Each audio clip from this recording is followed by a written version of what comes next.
The first formal power we're going to look at of the president is the president serving as the chief executive of the country.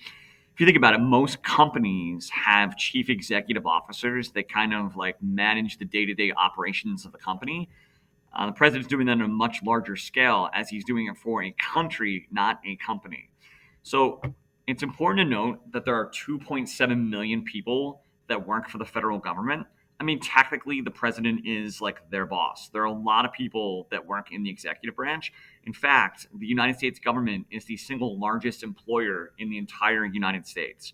There are more people that work for the federal government than any other company in the nation, right? So the president's not interacting with obviously even a small percentage of those 2.7 million people, but technically it's his branch that's overseeing them.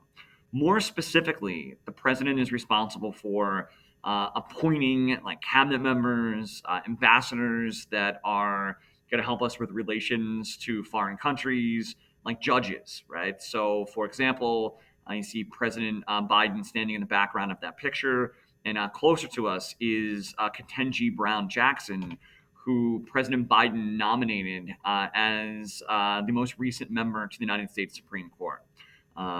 All of these appointments that the president makes, he has the ability to like nominate Judge Jackson, but it's the responsibility of the Senate to serve as a check and balance on that power.